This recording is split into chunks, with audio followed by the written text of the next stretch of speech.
Okay, so welcome along. This session is entitled The Commitment to Progression. And over the next 10 minutes or so, we're going to consider the role of the sales professional really at its simplest form and try and strip away a lot of the additional information that we often talk about around the role and really try and drill it down to its core and what is required on a day-to-day basis. We're going to consider what progression means and then its context within the selling environment. And then we're going to start to explore the idea of closing and what closing actually means. And as part of that, we're going to look at some different approaches to closing before finally we leave with an exercise for you to use in the field in order to develop your own closing statements. So if you drill things down to its simplest form and ask yourself the question, what do salespeople do? We've talked over the modules that salespeople are really there to create possibilities, that for the most part they are involved in creative and innovative roles that require complex project management, often of multiple projects at any one time. Salespeople are required to be persistent, to be determined, and to ensure that they are taking personal responsibility for the outcomes that they're working to. But at the heart of all of that is the requirement that when we leave a customer meeting, a sale, a presentation, or any discussion, that at its heart, the salesperson is focused on progress. And by progress, we mean the continued forward momentum in a positive direction towards the commercial outcome or objective to which we're trying to achieve.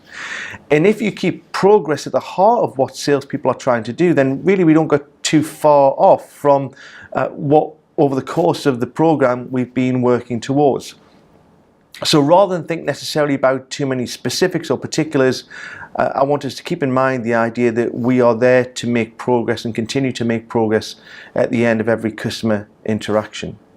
And there's a number of different areas which are referred to when we talk about progress. So we've talked about customer meetings, but progress could also be with regards to a particular account or a customer.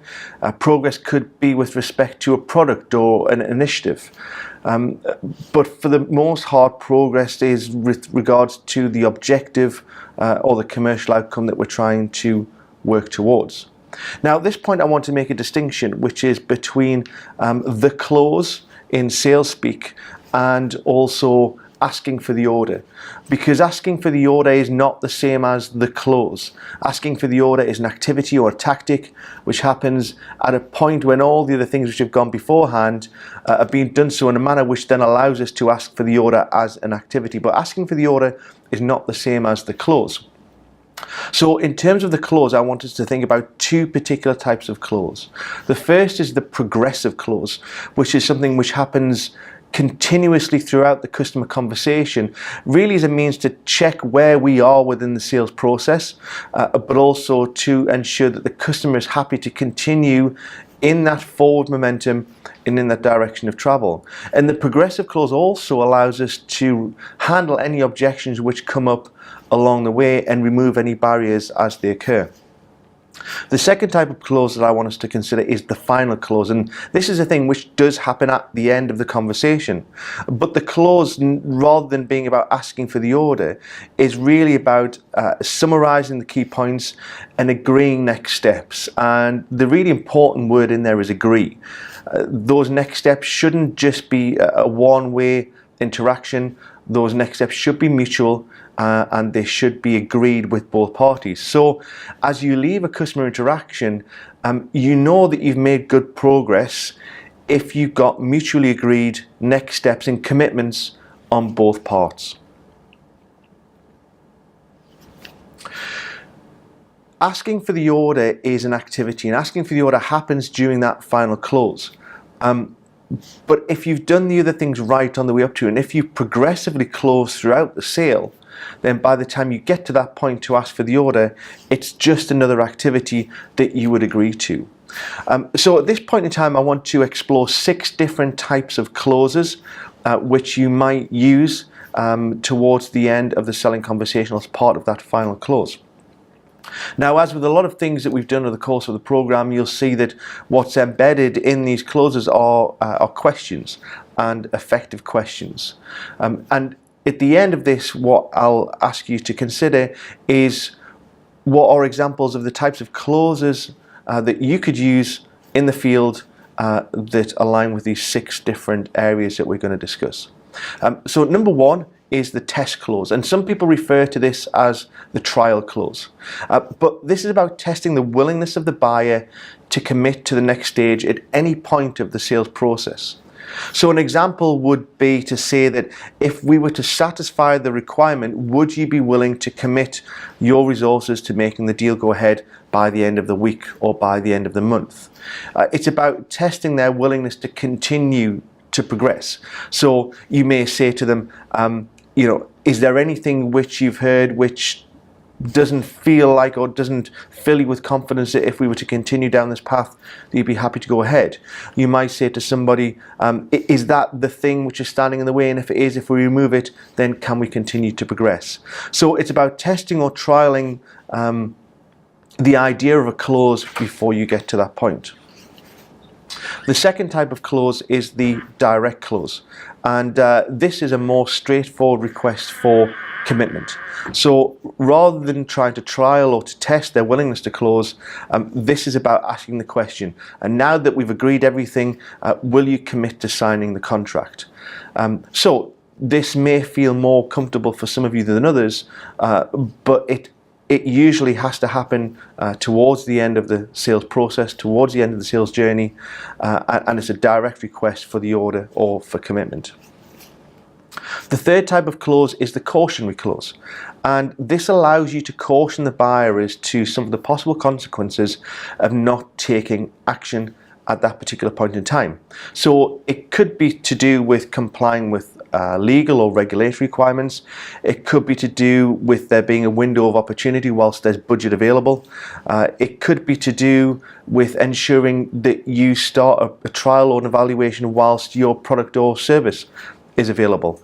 But it allows you to lay down a caution that there is only a limited window of opportunity in order to close this agreement out. And so a question that you might ask is, to comply with the training requirements, can we agree to sign the contract today?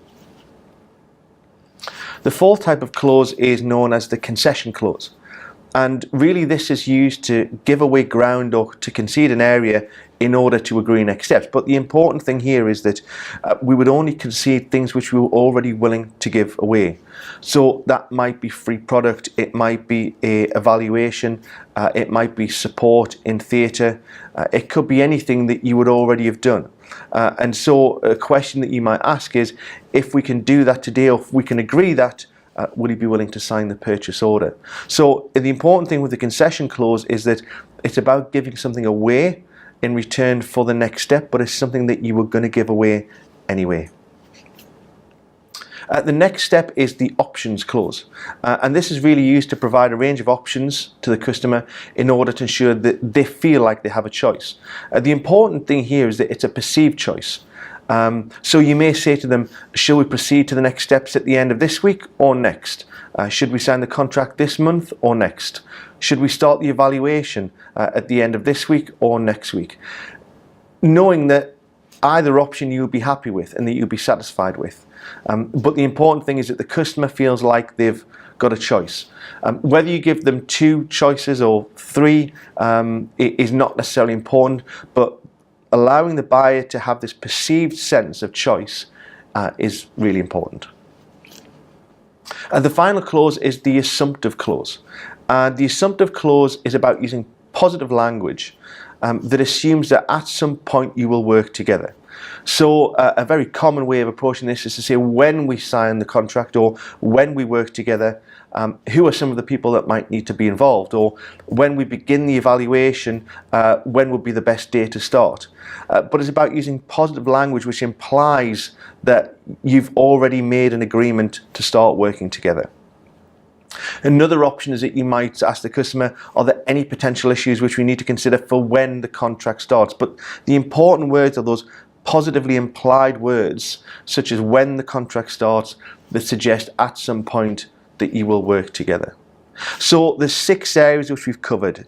There's been the test clause, the direct clause, the cautionary, options, assumptive, and alternative.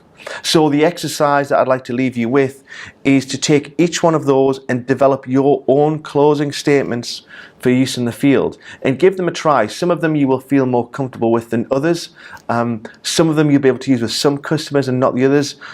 That's not important. What is that you have this range of different approaches in your bag, in your armory for use when out in the field, and to see which one works for you. So if we summarize what we've gone through, we've said that at the simplest form, the role of the salesperson is about progression, and it's about ensuring that when we leave a customer interaction that we move to the next steps. And the clause is one way of ensuring that we have a set of mutually agreed actions in place that allow us to take positive action when we leave an interaction that allows us to get to the next steps. And closing can be done at any point during the sales process or the sales journey. It can be a progressive close which is done throughout, or it can be a final close which is done at the end of the selling conversation. But importantly, the distinction is that closing is not about asking for the order. Asking for the order is an activity which happens and it's agreed to as part of the close. And there's 6 common approaches to closing: the test, the direct, the cautionary, the options, the assumptive, and the alternative. So go and give it a go. Good luck and keep in touch. If you need anything, you can email me at michael@developededge and let me know how you get on. Thank you.